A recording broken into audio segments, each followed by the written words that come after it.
Small cap और mid cap से दूरी रखनी है क्या म्यूचुअल फंड में? इन्वेस्टमेंट का मतलब ही शुरू होता है 5 से 10 साल। वो ये चाहते हैं कि मैं 9:15 बजे मार्केट में आऊँ और मैं कोई शेयर 100 रुपए का खरीदूं और वो 102, 103, 105 का हो जाए, मैं उसी दिन उसे बेच दूं। ये चीजें लोगों को समझनी पड़ेंगी कि पैसा कमाना इतना आसान नहीं है। It takes a hell lot of a time to earn money. Dip पे कीजिए सिप। डिप पे कीजिए SIP. Property is never a good investment as per me. जो पैरामीटर्स अवेलेबल है मैं उनके बेसिस पे बोल रहा हूँ कि within next 3 months we will see a new rise in the market. Hello and welcome, मैं हूँ प्रियंका संभव और आप जुड़े हुए हैं मेरे स्पेशल पॉडकास्ट, वीडियो पॉडकास्ट ऐसा ना वैसा सिर्फ पैसा। और हम चाहते हैं कि आपका पैसा बरकरार रहे, बढ़ता रहे, उस पर किसी तरह की आँच ना आए।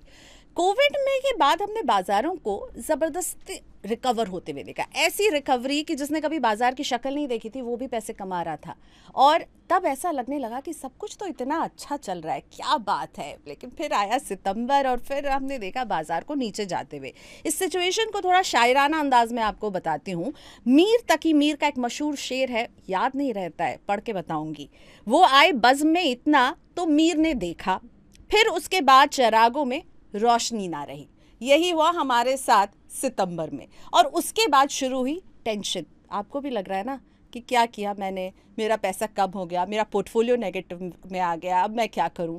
तो सारी टेंशन को भूल जाइए, क्योंकि अगले 35 से 40 मिनट हमारी कोशिश होने वाली है कि हम आपकी सारी टेंशन को छू मंतर कर दें। मैं नहीं करने वाली हूँ। मेरे स्पेशल गेस्ट जो है दीपक वाधवा जी, फाइनेंशियल कोच है।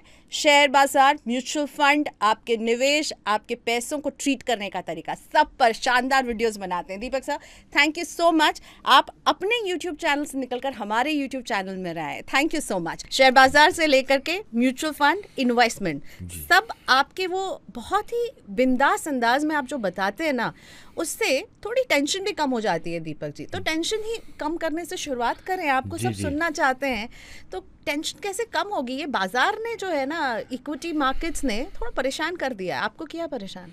नहीं, मुझे परेशान नहीं किया। मुझे पहले परेशान करता था, लेकिन अब परेशान नहीं करता है। क्योंकि देखिए क्या है, पहले तो लोगों को ये समझना चाहिए कि परेशान होने से कुछ होना तो है नहीं। जो हमने कर दिया वो कर दिया। मान लीजिए मैंने XYZ कोई शेयर खरीद लिया, अब मैं परेशान हो रहा हूँ कि वो 20% गिर गया, 30% गिर गया, या मेरा पोर्टफोलियो रेड हो गया, तो that makes no sense. Secondly, लोगों को ये समझना पड़ेगा, जो लोग अभी तक नहीं समझ रहे हैं और पोस्ट कोविड बिल्कुल नहीं समझ रहे हैं, कि हम इन्वेस्टर हैं, हम ट्रेडर हैं, या हम इंट्राडे ट्रेडर हैं। लोगों को ये डेफिनेशन ही क्लियर नहीं है। वो ये चाहते हैं कि मैं 9:15 बजे मार्केट में आऊँ और मैं कोई शेयर 100 रुपये का खरीदूं और वो 102, 103, 105 का हो जाए, मैं उसी दिन उसे बेच दूं। फिर नेक्स्ट डे आऊँ, फिर ऐसा ही कुछ प्रोसेस करूं, क्योंकि 5500 शेयर हैं तो कोई ना कोई मुझे मिल ही जाएगा। दूसरा, जो शेयर उनके पास अटक गया, वो उन्हें लगता है कि ये लॉन्ग टर्म इन्वेस्टमेंट हो गई। इन्वेस्टमेंट का मतलब ही शुरू होता है 5 से 10 साल। इन्वेस्टमेंट 1-2 साल के लिए नहीं होती है, इन्वेस्टमेंट होती है लॉन्ग टर्म, 5 से 10 साल। लोगों को ये भी समझना पड़ेगा कि मेरा टाइम जो है वो बहुत इम्पॉर्टेंट है। इम्पॉर्टेंट ये नहीं है कि मैं पैसा कितना लगा रहा हूँ, इम्पॉर्टेंट ये है कि मैं टाइम कितना देना चाहता हूँ। मैं लोगों से कहता हूँ कि अगर आपका 1-2 साल का विज़न है, and if you have small money, big money, what ever size of money, अगर टाइम आपके पास 1-2 साल है, तो आपको FD या डेट इंस्ट्रूमेंट्स में जाना चाहिए जहाँ फिक्स रिटर्न है, ताकि क्योंकि आपको उस पैसे की ज़रूरत 1-2 साल में है।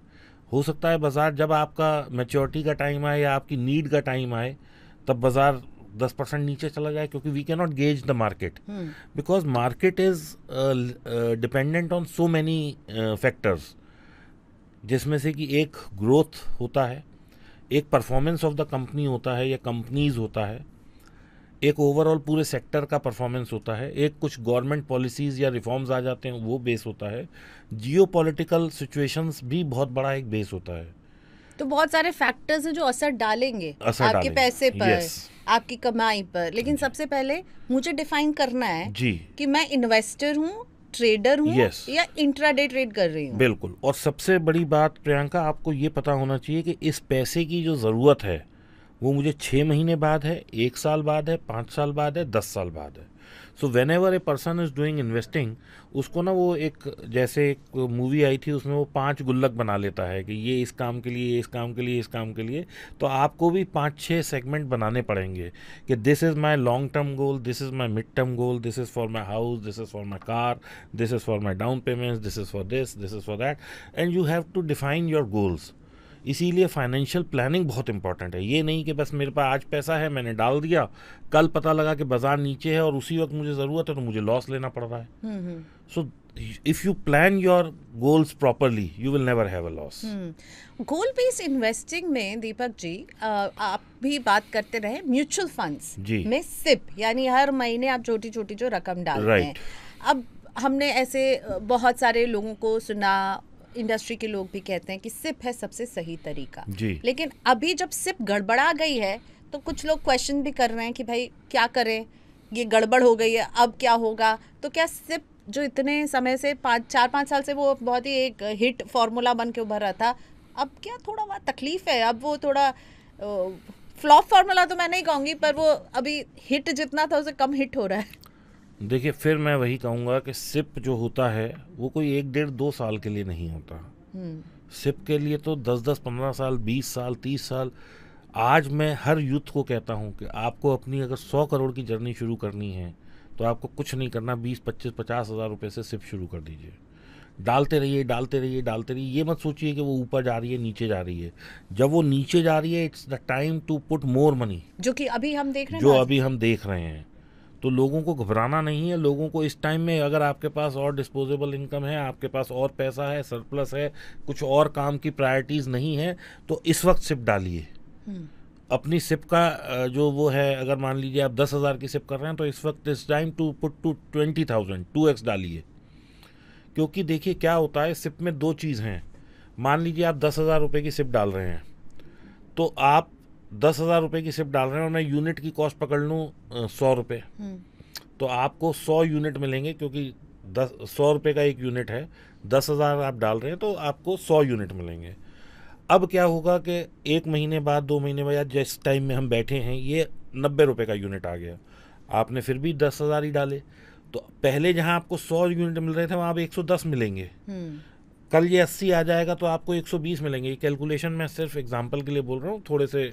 हाँ, मतलब ये समझा रहे हैं कि एनएवी कम हो रही है तो आप नंबर ऑफ यूनिट्स आप ज्यादा कर रहे हैं, पाएंगे उसी पैसे से। हाँ, तो अब आप ये सोचिए कि आप इसको इस तरह से रिलेट करिए कि मेरे पास एक ये प्लॉट है, मान लीजिए से 200 गज का है। साथ वाला सस्ता हुआ तो मैं अपना भी बेच के भाग जाऊंगा, या मैं इसको भी कोशिश करूंगा कि ये मैं ले लूं मैं। भाई अगर मैंने कोई चीज़ 1 करोड़ की ली है, एक प्लॉट अपना रियल स्टेट, और साथ वाला 80 लाख का मिल रहा है, maybe because of any reason he selling at 80 lakhs, तो मैं तो कोशिश करूंगा कि 80 नहीं है 75 का मिले तो मैं ले लूंगा। तो वहां तो मैं उस करेक्शन का फायदा उठाता हूं।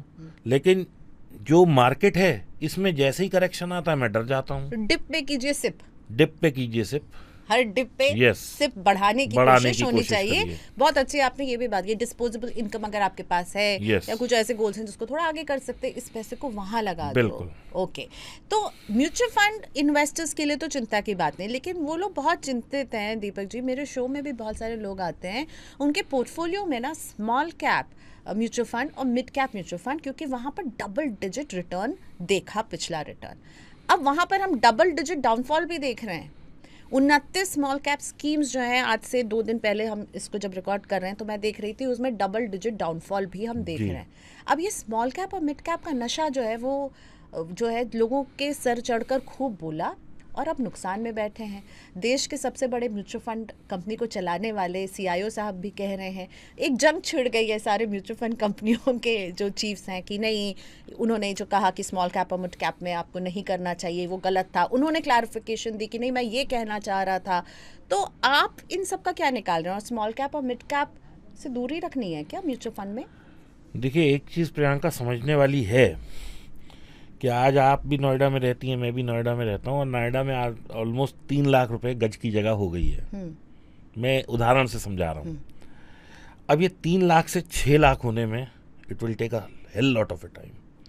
लेकिन 40,000 से, जब ये प्री कोविड की बात करें तो 40,000, 80,000 लाख रुपए की जगह थी, लेकिन पिछले 3 साल में ये 3x हो गई है, लेकिन 3x वाली अब दोबारा 2x कब होएगी, it will take a lot of time. तो जो आज स्मॉल कैप है, वो स्मॉल कैप का मतलब है कि वो मतलब 100 करोड़ से लेके 500, 1000, 2000 करोड़, 5000 करोड़ तक की कंपनियां हैं। इनको double, triple, 4x, 5x, 10x होने में हो सकता है 3 साल लग जाएं। लेकिन क्या आप सोचती हैं कि जो आज इंडिया की सबसे बड़ी कंपनी है उसका मार्केट कैप 20 लाख करोड़ है या 15 लाख करोड़ है, ये यहाँ से डबल हो सकती है आने वाले 2-3 साल में? It requires a lot of money and time. तो स्मॉल कैप और मिड कैप जो है, ये इसीलिए जब भी आप निवेश करते हैं तो वहाँ पे एक रेड हियरिंग प्रोस्पेक्टस आता है कि भाई ये आप निवेश ही छोटी मझोली कंपनियों में कर रहे हो, तो यहाँ तो रिस्क है ही है।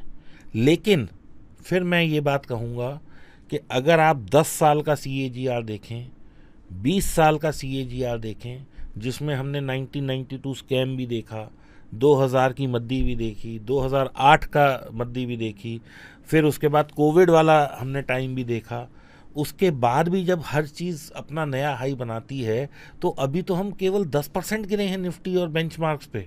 स्मॉल कैप अगर बेंचमार्क देखें तो 20% गिरे हैं। तो हम डर किस बात के लिए रहे हैं? और ये तो लोग जो ये पोस्ट कोविड आए हैं, क्योंकि वो घर पे खाली बैठे थे तो उनके पास कुछ नहीं था और शेयर मार्केट एक भी दिन नहीं रुकती, तो उन्होंने सोचा चलो हम अपना टाइम को यूटिलाइज करें और शेयर मार्केट में आ जाएं। तो उन लोगों ने तो एक वर्टिकल ग्रोथ ही देखी है ना, उन्होंने डिप देखा कहाँ है? मुझे तो वो टाइम भी ध्यान है जब 2008 से और 2014-15 तक मार्केट मूवमेंट ही नहीं थी। वो बड़ी डिप थी, वो और लंबी चली थी। ऐसे ही 2000 से 2008 तक बहुत लंबा डिप था, लोग बिल्कुल खून के आंसू रो लिए थे, ना म्यूचुअल फंड बढ़ रहे थे, ना स्टॉक्स बढ़ रहे थे। रिलायंस का दाम उस वक्त जो है मेरे ख्याल से 800-840 रुपये होता था, 10 रुपये मूव करने में पूरा महीना लगता था। निफ्टी अगर 20 पॉइंट मूव कर देती है, आप सोचो कितना बड़ा मूव आ गया।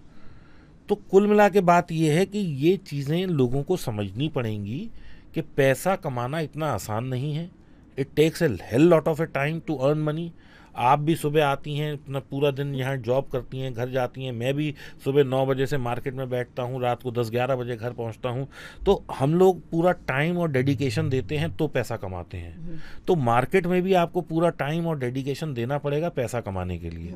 कोई जादू की छड़ी नहीं है कि आपने स्मॉल कैप मिड कैप में लगाया। हाँ, पिछले 4 साल ऐसे ज़रूर थे जिसमें कि जो आप शेयर ले रहे हो वो भाग रहा है, जिस म्यूचुअल फंड में पैसे डाल रहे हो वो 2%, 1.5% की रिटर्न आपको हर महीने दे रहा है। वो टाइम हमेशा नहीं रहने वाला। अभी तो नहीं है वो टाइम, आने वाले 1-2 साल भी मुझे नहीं दिखता होगा। लेकिन हाँ, आप ये मान के चलिए जो इन्होंने बजट दिया है इस बार 2025 का, इससे जो इसके रिपरकशंस या प्रोस एंड कॉन्स 2026 में निकल के आएंगे, मार्केट बहुत तेज भाग सकता है। क्यों आपको ऐसा क्या बजट में दिख रहा है? मतलब हालांकि बजट में मेरे जैसे लोग जो नौकरी कर रहे हैं, आपने कहा सुबह से आके काम करते हैं, और जब मैं अपना टैक्स अगले साल जब भरूंगी तो मुझे लग रहा है मुझे बिग रिलीफ। 1,10,000 रुपए आपको बचेंगे अगर हाँ। 12 लाख की आप श्रेणी में आती हैं जी। अगर आप इससे ज्यादा में हैं तो थोड़ा कम बचेगा, लेकिन 70,000 रुपए तो सबको बचेगा। मतलब दीपक जी, आप ही सोचिए ना, मैं इतने समय से फाइनेंशियल जर्नलिज्म से जुड़ी हुई हूँ, इतना बड़ा टैक्स कट पहली बार देखा है। ठीक है, न्यू टैक्स रिजीम आया, उसमें बढ़ा 7 लाख तक 87 का रिबेट मिला, लेकिन 12 लाख तक की इनकम हमारी आजादी के बाद 75 साल तक हर 5 साल में या हर साल बजट आ रहा है, हर 5 साल में गवर्नमेंट चेंज हो रही है। बीजेपी गवर्नमेंट आने से पहले 2-2.5 लाख रुपए की स्टैंडर्ड डिडक्शन होती थी, जो पिछले 10 साल में 12 लाख हो गई है। तो आप देखिए कि बीजेपी ने काम तो किया है। हम इस चीज़ पे तो डिनाइल पे है ही नहीं। सड़कें देखिए, इंफ्रास्ट्रक्चर देखिए। तो मेरे हिसाब से तो आप फैन हैं इस गवर्नमेंट के? मैं इस गवर्नमेंट का फैन हूँ बिल्कुल, इसमें there is absolutely no doubt. अब पैसों की बात बताइए ना, ये 12 लाख की जो छूट मिली, आप भी कह रहे हो कि ये जो है बाजार को ये टर्न अराउंड लाएगी बाजार में। कैसे लाएगी? लोग ना इसका जो इंटरप्रिटेशन है वो ठीक नहीं कर रहे हैं। इस चीज़ का मुझे बहुत दुख है। इतने बड़े बड़े मैं फाइनेंशियल जर्नलिस्ट को भी सुन रहा हूँ, मैं फाइनेंशियल एनालिस्ट को भी सुन रहा हूँ, लेकिन इसका इंटरप्रिटेशन सही नहीं हो रहा है। दीपक वाधवा का क्या है? मेरा इंटरप्रिटेशन सुनिए। देखिए क्या है, हम यहाँ दिल्ली एनसीआर को छोड़ देते हैं क्योंकि एनसीआर इतना सा है, भारत इतना बड़ा है। तो आप यहाँ से 100-150 किलोमीटर दूर चले जाइए, जहाँ एक छोटा व्यापारी है, कैश में काम कर रहा है। वो अभी वो क्या करता है, वो अपनी 2-3 लाख की रिटर्न भरता है। अपनी पत्नी की भी 2-3 लाख की भरता है, यानी कि पूरी फैमिली ने मिला के 7-8 लाख रुपए वाइट के अपने बैंक में जमा कराए और उतनी ही अपनी इनकम दिखाई। अब वो उतना ही खर्चा कर सकता है, यानी कि गाड़ी लेनी है तो भी उस 6-7 लाख में, घर लेना है तो भी उस 6-7 लाख में, लग्जरीज लेनी है तो भी उस 6-7 लाख में, तो वो लिमिट हो गई। अब क्या होगा, वो 12 लाख की अपनी रिटर्न भरेगा, 12 लाख की अपनी वाइफ की भरेगा, यानी कि बैंकों में 24 लाख रुपए एक फैमिली, 20 से 24 लाख रुपए एक फैमिली का आएगा, क्योंकि 24 लाख तक भी वो कोई रिटर्न नहीं देने वाला, तो वो 20 लाख रुपए जमा कराएगा, यानी कि जो उसका कैश का झोलमाल था वो अब बाजार मतलब बैंकों में 20 लाख आएगा। उसको ज्यादा बैंडविड्थ मिल गया, उसको ज्यादा पैसे दिखाने का मौका अब मिल रहा है, ऑफिशियली वो बता सकता है। तो अब जब वो 20 लाख रुपए अपने खाते में डालेगा, सबसे पहले उसको क्रेडिट कार्ड कंपनी कहेंगी भाई आओ तुम क्रेडिट कार्ड लो, वो वाइट में खर्चा करना सीखेगा, इकोनॉमी कितनी बढ़ेगी। आप 1-2 आदमी, मैं कहता हूँ अगर 1 लाख आदमी 12 लाख रुपए जमा करा दें तो सोचिए कितना बड़ा फंड आ गया देश में। This is 1। 2, वाइट में जब पैसा आएगा, यानी कि आपके खाते में पैसा आएगा, तो ये पैसा आप कहाँ खर्च करेंगे? सबसे पहले आप गाड़ी लेंगे, बड़ा घर लेंगे, आपकी लोन पेइंग कैपेसिटी बढ़ जाएगी, आप ज़्यादा बड़ा घर लेंगे, ठीक है ना। फिर आप कार अभी मान लीजिए छोटी लेके चल रहे हैं तो आप और थोड़ी बड़ी कार लेंगे, अपग्रेड करेंगे। आप अपने जो कंज्यूमर इलेक्ट्रॉनिक है, कंज्यूमर इलेक्ट्रिकल्स हैं, जो भी अपनी चीज़ें हैं उनको उस पर खर्चा करेंगे, यानी लग्जरीज पे खर्चा करेंगे, हॉलीडे टूरिज्म पे खर्चा करेंगे। तो कुल मिला के आपका क्या होगा कि आपके एक्सपेंसेस बढ़ जाएंगे। जब आपका एक्सपेंसेस बढ़ेगा तो यानी कि बाज़ार में चीज़ों की डिमांड बढ़ेगी, डिमांड बढ़ेगी तो ये जो हम थोड़ा स्लो डाउन की तरफ जा रहे हैं, ये दोबारा से इकोनॉमी उठने लगेगी। और देखिए 5 ट्रिलियन का जो इनका सपना है ये तो ऐसे ही पूरा होगा। पहले आप लोगों के हाथ में पैसा दो, वो पैसा जो है डिमांड बढ़ाएगा, डिमांड बढ़ेगी, इन्फ्लेशन बढ़ेगा, फिर आप रेट कट करोगे, तो ये साइकिल ऐसे ही चलता रहेगा। लेकिन ये पैसा लोगों के हाथ में आएगा, वो खर्च करना शुरू करें, इन सब में वक्त लगेगा, इसीलिए आप कह रहे हैं कि अभी 1 साल लगेगा, 1-1.5 साल जो है हम लोग ऐसे ही थोड़ा सा वॉलेटिलिटी, अनसर्टेनिटी और ये ट्रम्प फैक्टर, ये बड़ा देखिए ट्रम्प फैक्टर जो है वो कोई भी नई गवर्नमेंट आती है तो अपना राजस्व तो दिखाती है कि भाई देखो मैं आया हूँ तो मैंने कितना चेंज किया, लेकिन ये भी मेरे को लगता है 2-3 महीने में सब सेटल डाउन हो जाएगा, क्योंकि अगर वो टैरिफ बढ़ाएंगे तो उनके देश में इन्फ्लेशन कितना बढ़ जाएगा ये सोचिए। तो लोग यूएस को सपोर्ट करने की बजाय अपोज करने लगेंगे। भाई आज वो इंडिया से मान लीजिए राइस ले रहे हैं या कोई भी एक्स चीज़ ले रहे हैं, वो कह रहे हैं मैं 10% इस पर लगाऊंगा, चाइना से चीज़ें आ रही है मैं 5% लगाऊंगा, मैं 15% इस पर टैरिफ लगाऊंगा। अपने जनता के बीच में अप्रिय थोड़ी होना चाहिए। अपनी जनता के लिए ही तो वो गड्ढा खोद रहे हैं। हमारा तो जो माल बिकेगा नहीं बिकेगा। अब आप एक चीज़ सोचिए, आपको ये चावल खाने हैं और आपके यहाँ पर डे 100 ग्राम की कंजम्पशन है चावल की, आप इंडिया से लें या आप चाइना से लें, बांग्लादेश से लें, जिस भी कंट्री से लें। अब आपका टैरिफ बढ़ गया तो आप 100 ग्राम की जगह 80 ग्राम तो नहीं खाने वाले, आप कहीं से खर्चा करके इस पे तो पैसा खर्च करोगे। तो कंजम्पशन जो है हमारे माल की वो 10-15% से तो हिल सकती है टैरिफ बढ़ने की वजह से, लेकिन ज़ीरो नहीं हो सकती। अच्छा, आपने इन्वेस्टर के लिए बता दिया, बजट के लिए बता दिया, पर दीपक जी आपकी जो कोर पहचान है, आप खुद कहते हैं मैं फुल टाइम ट्रेडर हूँ, सुबह से लेके रात तक लगा रहता हूँ। अच्छी बात ये लगती है मुझे आपकी, आप खुद तो ट्रेड करते हैं और लोगों को सिखाते भी हैं सही तरीके से ट्रेड करना। तो भाई एक ट्रेडर दीपक वाधवा अभी क्या कह रहा है उन लोगों को जो ट्रेड करते हैं, जिन्होंने मतलब देश में जो है रिकॉर्ड डीमैट अकाउंट खुल गए जी, सेबी को आके बोलना पड़ा कि एफएनओ में हम अब ये सख्ती कर रहे हैं और हम अभी भी वॉच कर रहे हैं। तो वो ट्रेडर भाई लोग को ट्रेडर दीपक क्या कहना चाहेंगे? तो देखिए क्या है, जो लोग नए नए ट्रेडर हैं या जो उन्होंने सीखा नहीं है, जो सुबह उठ के आए, उन्हें ये नहीं पता कि मुझे बाय करना है सेल करना है, बस अपना कभी कॉल खरीद ली कभी पुट खरीद ली, वो तो हमेशा लॉस में हैं और लॉस में रहेंगे और लॉस ही लेते रहेंगे, क्योंकि वो अपने आप को एजुकेट नहीं करना चाहते। वो मार्केट में 1 लाख से लेके 10 लाख 20 लाख 50 लाख भी लॉस दे देंगे, लेकिन वो अपनी एजुकेशन पे 10,000 से लेके 1 लाख रुपए भी खर्च नहीं करना चाहते, क्योंकि उन्हें लगता है जो मैं कर रहा हूँ वो ठीक है। और ये क्यों लगता है? क्योंकि आप कॉइन फ्लिप करें तो 50% चांस है कि आप ठीक हो सकते हैं। तो ऐसे ही कभी कभी उनका भी तुक्का लग जाता है। तो एक तो वो वाले एक मतलब कम्युनिटी है ट्रेडर्स की, जो हमेशा तुक्का ट्रेडर्स या मुझे लग रहा है ट्रेडर्स, या मैंने बोला था ट्रेडर्स टाइप। एक ट्रेडर वो हैं जो वाकई में एक्सपर्ट हैं, जो मार्केट में अच्छा पैसा कमा पा रहे हैं, जो कम्युनिटी जिनको मैं जानता हूँ, जो मतलब छोटे पैसे हैं या बड़े पैसे हैं, regardless of that they are continuously making profit. तो जो ये वाली कम्युनिटी है जिसमें कि मैं भी ट्रेड करता हूँ, हमें प्रियंका इस चीज़ से फ़र्क नहीं पड़ता कि बाज़ार ऊपर जा रहा है या बाज़ार नीचे जा रहा है। ऊपर जा रहा है तो भी हमें 1-1.5-2% कमाना है, नीचे आ रहा है तो भी हमें 1-1.5-2% कमाना है। हमारी तकलीफ़ कहाँ शुरू होती है कि जब बाज़ार में बहुत बड़े बड़े स्पाइक्स आने लगते हैं, वहाँ हमें तकलीफ़ होती है, क्योंकि हम लोग जनरली जो ये कम्युनिटी है जो पैसा रेगुलर बना पा रही है, ये ऑप्शन सेलर्स की है। तो ऑप्शन सेलर क्या होता है, कॉल भी बेच के बैठा है, पुट भी बेच के बैठा है, यानी कि वो नॉन डायरेक्शनल बैठा है। अब वो नॉन डायरेक्शनल बैठा है, बाजार मान लीजिए बाजार ये है और वो यहाँ बेच के बैठा है, तो इतनी मूवमेंट का कुशन उसको दोनों तरफ है। इससे ज़्यादा बड़ी मूवमेंट्स आएंगी तो वो मैनेज करेगा, हम उसको मैनेज करेंगे। तो जब हम मैनेज करेंगे तो हम कम से कम ये कर लेंगे कि भाई हमारा 1% का लॉस हो जाए, बहुत ज़्यादा है तो आधा % हो जाए। किसी महीने अगर किसी अच्छे ट्रेडर का 1-1.5% लॉस हो जाता है, वो ट्रेडिंग ही उस महीने नहीं करता, चाहे वो 12 तारीख को मान लीजिए 1% लॉस हो गया है, 1.5%, वो पूरे महीने ट्रेड नहीं करेगा। Now he will only observe market, क्योंकि वो रिस्क को भी मैनेज कर रहा है, क्योंकि उसे नॉलेज है। ग्रीड वाले जितने भी ट्रेडर हैं, जो उनको 1 रुपया लगा के 5 रुपये करने हैं, जिनको 4,000 लगा के 16,000 करने हैं, जिनको 100 रुपये लगा के 500 करने हैं, वो मार्केट को पैसा दे के ही जाएंगे। सूनर और later they will give everything to market.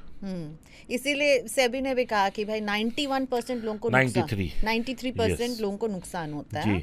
तो उनको क्या करना चाहिए? उनको सीखना चाहिए। अच्छा, वो सीखें, समझे मार्केट को, कोर्सेज करें। मेरी बहुत वो है, देखिए जो भी कैंडल स्टिक होती है, चार्ट में क्या होता है, कैंडल स्टिक होती है, हर कैंडल कुछ कहती है।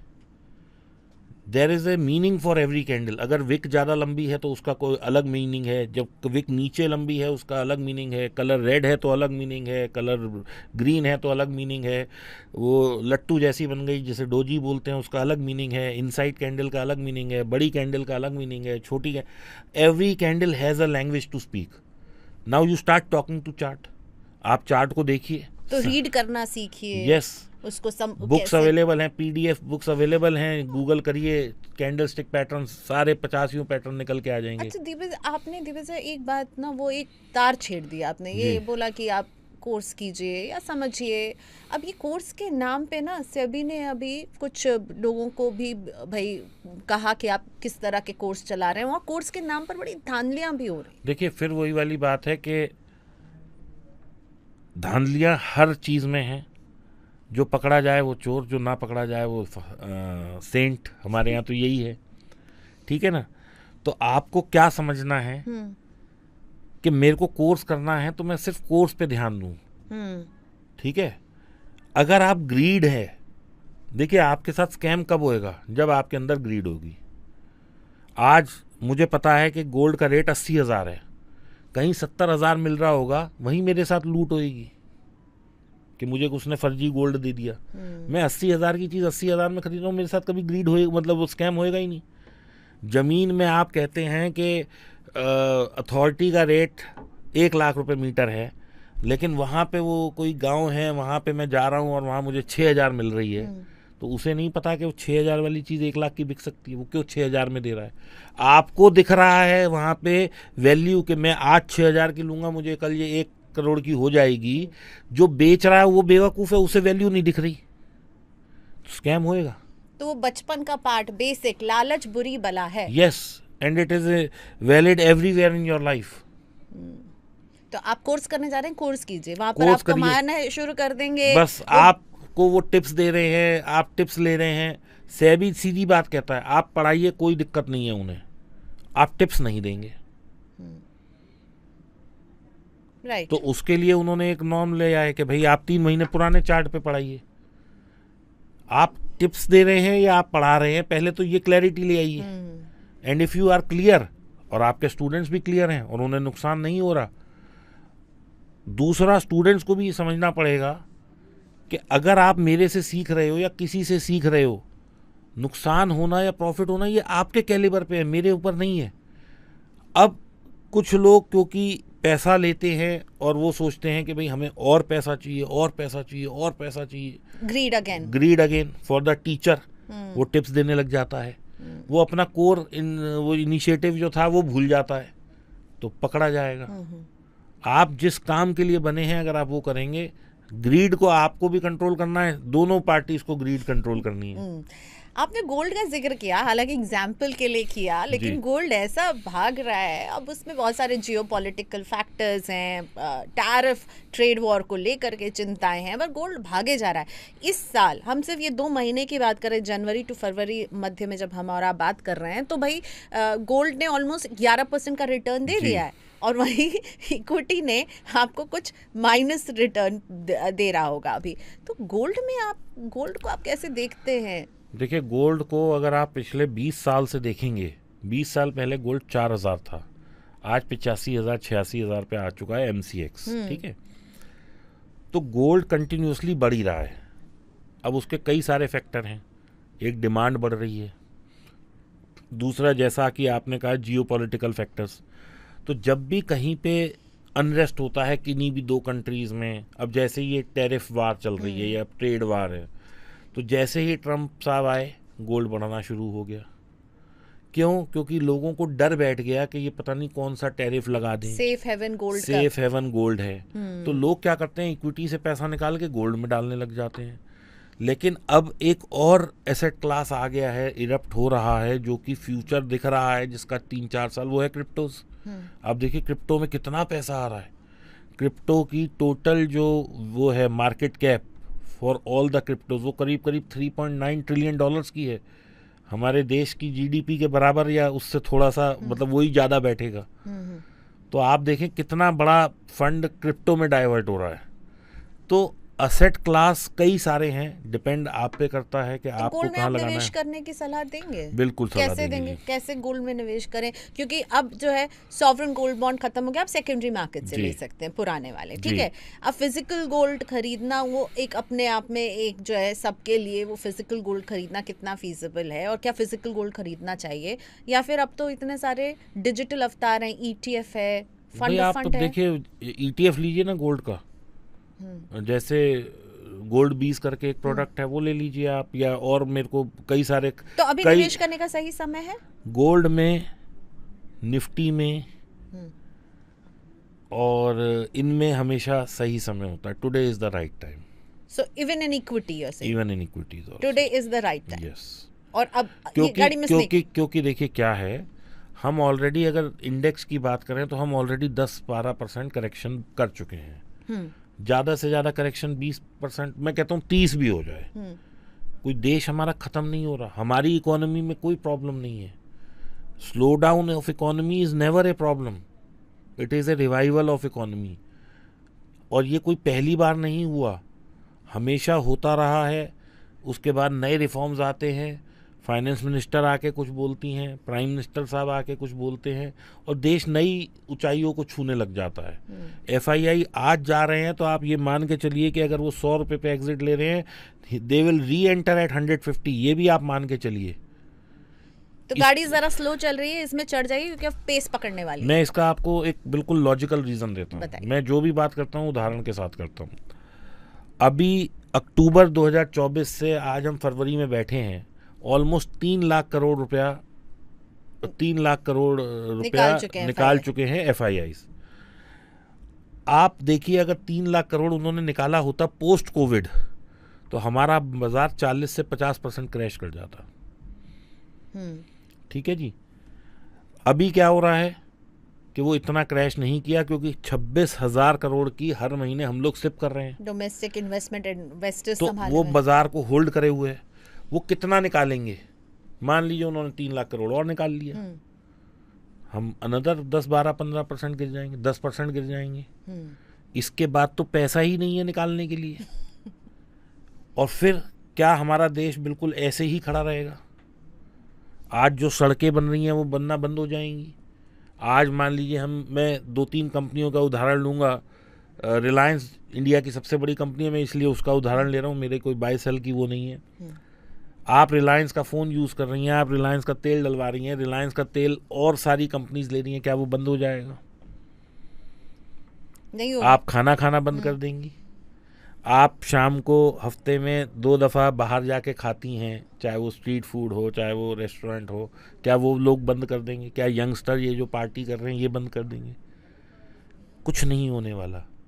इकॉनमी इज़ ए नंबर जो कि गवर्नमेंट दिखाती है, लेकिन उससे कभी भी लोगों को हमेशा बेनिफिट ही होता है, कभी नुकसान नहीं होता। आज आप देखिए मार्केट स्लो डाउन हो गई, आपके लिए तो बेनिफिट की बात है ना। सस्ते में खरीदो, डिस्काउंट मिल रहा है। लोग गाड़ी लेना चाहते हैं, हर गाड़ी पे डिस्काउंट आ गया है। आप रियल स्टेट जो 3 लाख रुपए मीटर था वो 2.25 हो गया, 2.5 हो गया, आप लीजिए। इधर इंटरेस्ट रेट कट भी आना शुरू हो गया, 5 साल से जो इंटरेस्ट रेट कट नहीं था, चलिए एक आया CRR वगैरह जो भी अब आएगा आने वाले टाइम में, लेकिन कहीं से तो शुरुआत हुई। तो कभी भी इकोनॉमी क्या है, देखिए इकोनॉमी ना हमेशा साइकिल में चलती है। इट इज़ नेवर दैट कि ये ऊपर ऊपर जाती रहेगी। अगर ऊपर जा रही होती तो 75 साल में तो बिल्कुल हमारी निफ्टी आसमान फाड़ के ऊपर निकल जाती। तो ये ऊपर जाएगी, नीचे आएगी, फिर ऊपर जाएगी, फिर नीचे आएगी, और आपको इसमें बने रहना है। इसमें बने रहना है। अच्छा, आपने रियल एस्टेट की बात की, हमने रेट कट की बात की। तमाम लोग जो है एक दुविधा कि रेंट में रहें या फिर अपना घर खरीदें, क्योंकि अभी रियल एस्टेट ने अच्छा एक प्राइस अप्रिसिएशन भी लोगों को दिया है। तो जिन्होंने वो गाड़ी मिस कर दी, अब तो बहुत महंगे फिर से हो गई है रियल एस्टेट। देखिए, आपको एक घर जो होता है, जो हमारे हिंदुस्तान में प्रथा है कि मेरी छत अपनी होनी चाहिए, तो वो घर आप अपना एक ले लीजिए।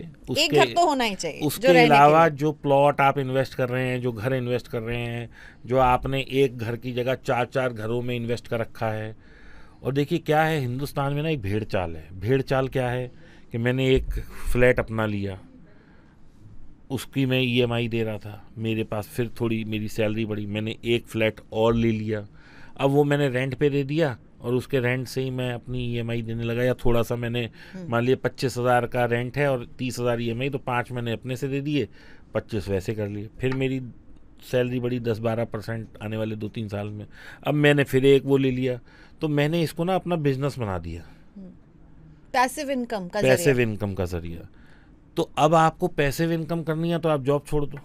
एटलीस्ट वहाँ एक आदमी जो बेकार घूम रहा है उसको, अब वो जॉब भी कर रहा है, ये भी कर रहा है, तो इससे क्या हो रहा है, एक घर की एक आदमी की ज़रूरत थी, एक घर के 5 आदमी, मतलब 5 फ्लैट एक आदमी लेके बैठा है। और जो डिजर्विंग है वो ले ही नहीं पा रहा क्योंकि उसके पास उतनी इनकम नहीं और है, और इनके 5 घर खरीदने से प्राइस बढ़ रहा ऊपर हो है। गई। तो ये चीज़ सबसे पहले कंट्रोल होनी चाहिए। 2 घर तक ले लो, चलो भाई आपको एक चाहिए, एक बच्चों के लिए आपने प्लान कर लिया, लेकिन अगर आप 5-5, 10-10 घर लोगे ये सोच के कि मैं यहाँ से भी इनकम कर लूँ, वहाँ से भी कर लूँ, तो फिर तो इन्फ्लेशन देखिए बढ़ेगा, डिमांड बढ़ेगी, इन्फ्लेशन बढ़ेगा। दूसरा, property is never a good investment as per me. आज मान लीजिए मेरे पास 5 करोड़ रुपए है, 3 करोड़ है, मैंने एक प्लॉट ले लिया, अब कल मुझे 50 लाख की ज़रूरत पड़ी तो मैं नहीं बेच सकता। क्या मैं खिड़की बेचूंगा या दरवाज़ा बेचूंगा या घर बेचूंगा या प्लॉट काट के बेचूंगा, ये मुझे नहीं पता। और दूसरी चीज़, तो आप उस कैंप में कि रेंट पर रहो? नहीं, आप, मैंने कहा पहला घर एक अपना होना चाहिए, छत अपनी होनी चाहिए। I am not in that league के आपके पास घर ही नहीं होना चाहिए और आप सारा जो है इन्वेस्टमेंट ही इन्वेस्टमेंट कर दें, क्योंकि ये लोग जो कहते हैं वो ये शायद भूल जाते हैं कि आज मान लीजिए मेरे पास घर अपना है, कल मैं नहीं रहूंगा तो मेरी फैमिली क्या करेगी। एक छत जरूरी है, ठीक है ना। ये हमारी जो एक वो, इसे आप चाहे ओल्ड बहुत स्कूल दिनों के बाद मैं एक ऐसे फाइनेंशियल कोच या इन्फ्लुएंसर से बात करूँ, एक घर तो एक घर जरूरी है। क्योंकि देखिए आपको अगेन से बात वही हो जाती है दीपक जी जो आप कह रहे हैं, नीड ना कि ग्रीड। यस, तो आपने एक घर अपना ले लिया, अब आपकी फैमिली सिक्योर है, आपका इंश्योरेंस है, अगर आप कल को नहीं रहे तो उससे कुछ साल बिता लेंगे, अपने आप को खड़ा कर लेंगे। अब अगर मान लीजिए मैं किराए पे हूँ और मैं अपना सारा पैसा इधर उधर डाले जा रहा हूँ, किसी वजह से ये जो मद्दी है 10 साल चल गई, तो मान लीजिए मैंने 5 करोड़ डाला, वो रही 2.5 करोड़ गया, ना मेरे पास अपना घर है और मेरा पैसा भी आधा रह गया, तो इसमें क्या समझदारी है। तो हमेशा पैसा इन्वेस्ट वो करना चाहिए जिस पैसे की आपको 10 साल जरूरत ना पड़े। उधार लेके नहीं करना चाहिए। उधार तो बिल्कुल ही लेके नहीं करना चाहिए। और स्टॉक मार्केट में तो अगर आप लेवरेज पे काम कर रहे हैं या उधार लेके कर रहे हैं या लिमिट लेके कर रहे हैं तो आपका मरना निश्चित है। तो चलिए ये बताइए, अब ये इसको आज क्लोज करते हैं। आपके क्लोजिंग कमेंट क्या होंगे एक निवेशक के लिए? एक उसके मतलब दो हिस्से में बांटते हैं, एक जो केवल निवेश ही कर रहा हो, ट्रेडर हो या सिर्फ निवेश ही कर रहा हो, और एक जो सैलरीड है। उन दोनों के लिए अभी के मार्केट का ये साइकिल आप कब तक देख रहे चलेगा? मुझे पता है आप बहुत इसे ये कहते हैं कि मैं प्रिडिक्ट नहीं कर सकता हूँ, लेकिन फिर भी कुछ आइडिया हमें समझाइए अभी। देखिए मुझे ऐसा लगता है, जो मतलब मैं फिर अगेन मैं लगता मुझे कुछ नहीं है, मैं जो पैरामीटर्स अवेलेबल है मैं उनके बेसिस पे बोल रहा हूँ कि within next 3 months we will see a new rise in the market. यहाँ से मार्केट उठने लगेगा क्योंकि ये जो जियो पॉलिटिकल सिचुएशंस हैं, टैरिफ है, ये सब कहीं ना कहीं शांत होंगे। अगर शांत नहीं होंगे तो उनकी कंट्रीज़ में अनरेस्ट हो जाएगा। क्योंकि देखिए आज ये कप है मैं चाइना से इंपोर्ट करता हूँ, ये मुझे 1 रुपये का मिलता है, मैंने इस पर टैरिफ लगा दिया, ये मुझे ही 1 रुपये 10 पैसे का मिलने लगेगा। तो गवर्नमेंट कंट्रोल कर रही है कि मैं चाइना से, इंडिया से, इधर से उधर से इंपोर्ट ना करूं। यूएस ये कर रहा है, लेकिन इसके बगैर क्या उनका काम चल जाएगा? Do they have enough production facilities कि मेरे से तो लो मत या मेरे से तो रेट बढ़ा दो? तो क्या आपकी जनता के पास दूसरा विकल्प है? आज जिस वक्त कोविड आया, लोगों ने कहा ये वायरस चाइना ने हमें दिया है, ऐसी पूरी आप भी रोज टीवी में सुन रहे थे, हर आदमी, हर कंट्री ये कह रहा था कि we will stop boycott China. किस कंट्री ने कर पाया? कर ही नहीं पाया। कौन कंट्री कर पाई? कोई नहीं कर पाया, क्योंकि today they have created their space for everywhere. आज हम लोग टेक्सटाइल बेच रहे हैं वर्ल्ड में तो हमारी एक अलग स्पेस बन गई है। चाइना इलेक्ट्रॉनिक बेच रहा है, उसके बगैर गुजारा ही नहीं है। और ये इस कंडीशन पे हम ही लोग लेके आए ना। आज मान लीजिए मोबाइल फोन, आईफोन यूएस बना रहा है, वो यूएस में ही बनाता रहता, वो क्यों आया चाइना? आपने ही तो खड़ा किया इसे, अब आप ही को तकलीफ हो रही है, तो ये चीज एक्सेप्टेबल नहीं हो सकती। तो ये शांत होना तय है, ये शांत होना तय है। ये 2 महीने में हो, 3 में हो, 6 में हो, क्योंकि इससे ज्यादा वो भी नहीं झेल पाएंगे, क्योंकि उनके यहाँ इन्फ्लेशन बढ़ने लगेगा। ऑल ऑफ ए सडन आप आज कोई भी चीज इंपोर्ट कर रहे हैं, और खाने, यूएस तो खाने पीने से लेके बहुत सारी चीजें इंपोर्ट करता है, तो वो तो प्रॉब्लम में आ जाएगी, वहाँ की जनता प्रॉब्लम में आ जाएगी। तो ultimately they have to roll back करना पड़ेगा, या कुछ और विकल्प लाना पड़ेगा, या डॉलर को गिराएंगे, मतलब कुछ भी उन्हें करना पड़ेगा जिससे कि प्राइस की स्टेबिलिटी आ जाए। हमारे यहाँ रिफॉर्म्स अच्छे आ रहे हैं, अच्छे पे जैसे बजट अच्छा आ गया, बीजेपी की विक्ट्री इन दिल्ली एक फैक्टर हो गया, हमारी गवर्नमेंट स्टेबल है, कोई ज़्यादा लफड़े वफड़े नहीं है, पूरे उसमें सेंटर और स्टेट की सहमति होती जा रही है जिस तरह से बीजेपी का वो आता जा रहा है। तो कुल मिला के मतलब अनस्टेबिलिटी का कोई फैक्टर भी तो नहीं नजर आता। बाकी देखिए कल कोई वार हो जाए, कुछ हो जाए, कोई अनस्टेबिलिटी जियोपॉलिटिकल वैसे हो जाए तो हम कुछ नहीं कह सकते, लेकिन ये सब रोलर कोस्टर चीज़ें आती रहेंगी। ये सब चीज़ें लैंड में भी होती हैं, ये वहाँ हमें दिखाई नहीं देती। ये सब चीज़ें और जगह भी हैं, लेकिन वहाँ क्या है, निफ्टी, बैंक निफ्टी, स्टॉक्स में हमें चीज़ें दिख रही हैं, सामने स्क्रीन पे प्राइस आ रहा है, गोल्ड का हमारे पास प्राइस आ रहा है। लेकिन आप मुझे ये बताइए कि गोल्ड कभी भी अपने हाई से 20% गिरा है? आज तक मैंने तो देखा नहीं है। चाहे कोई भी फैक्टर बन जाए, इंडियन मार्केट चाहे वो कोविड आ गया, कुछ भी हो गया, कोविड के वक्त जरूर मैंने 12,000 से 7,000 निफ्टी आते देखी है, क्या बाउंस भी देगा, फिर बाउंस भी देखा, लेकिन 7,500 से हम 26,000 तक पहुंच गए, यानी कि ऑलमोस्ट 3.5x हम पहुंच गए। तो मार्केट गिरेगी भी, बढ़ेगी भी, नए निवेशक आएंगे, लॉस भी होगा, प्रॉफिट भी होगा। इसीलिए कहते हैं कि बाजार जोखिमों के अधीन है।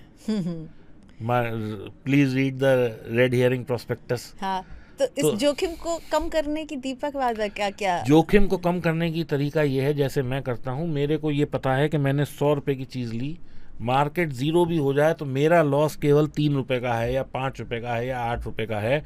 उसको बोलते हैं इंश्योरेंस इन स्टॉक मार्केट या हेजिंग। तो आप हेज करके चलिए, लेकिन फिर वही वाली बात है, लोगों को 100 के 100 खाने हैं। मेरे को ये है कि मैं हेज में 20 रुपये की कॉस्ट लगा देता हूँ, मैं 80 खाता हूँ। तो उससे क्या है, मेरी कैपिटल हर वक्त सिक्योर है, मेरे को कभी बहुत बड़ा मेजर लॉस नहीं होगा। So people need to understand कि हमें कैसे कमाना है। सो ग्रीड की लाइन आप हमेशा खींचे रहते हैं कमाई में, बातचीत में।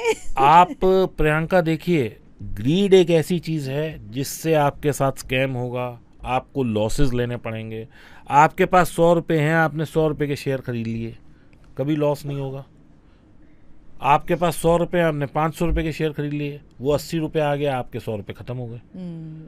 सो यू नीड टू अंडरस्टैंड के where you have to draw your lines for your greed. Okay, चलिए, तो ये तो बड़ी अच्छी बात है। अब लास्ट संदेश आपका हमारे व्यूअर्स को।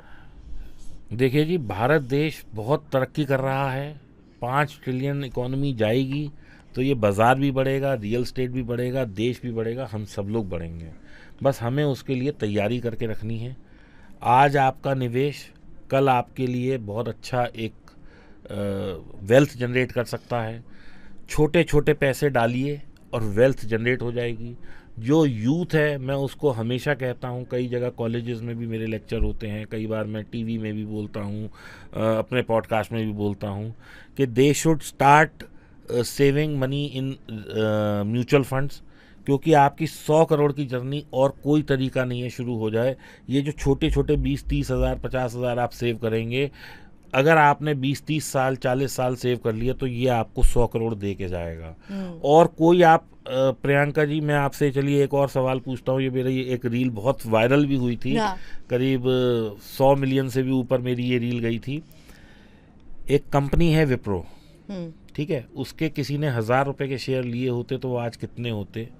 वो कुछ 700 करोड़ होते। आप मुझे कोई 1000 रुपये का ऐसा प्लॉट, ऐसा गोल्ड, ऐसा कुछ भी दिखा दीजिए कि आपने 1000 या 5000 या 10,000 के लिए होते, वो 700 करोड़ तक पहुंचते। ये सिर्फ इक्विटी में ही दम है। आज हम कहते हैं Elon Musk is the richest man on this planet Earth. क्यों कहते हैं? क्योंकि उनके पास टेस्ला की होल्डिंग है। आज हम मुकेश अंबानी जी को कहते हैं he is richest man in India. क्यों कहते हैं? क्योंकि उनके पास रिलायंस की होल्डिंग है। Same goes with Tata, same goes with Adanis and all. तो जब ये स्टॉक का प्राइस बढ़ेगा, आदमी रिच हो जाता है। ऐसे ही आप भी अपने पास होल्डिंग रखिए।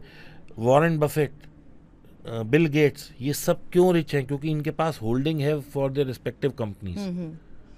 और फर्स्ट स्टेप उठाना है 100 करोड़ की तरफ, तो म्यूचुअल फंड ही एक फैक्टर है। और इक्विटी भी है जो आप सीख कर करें। नहीं, इक्विटी में क्या होता है प्रियंका, के आज आपने कोई एक अच्छी कंपनी ले ली जो बहुत अच्छी चल रही है, लेकिन कल उसमें कोई गवर्नेंस का इशू आ जाए, प्रोडक्ट फेलियर हो जाए।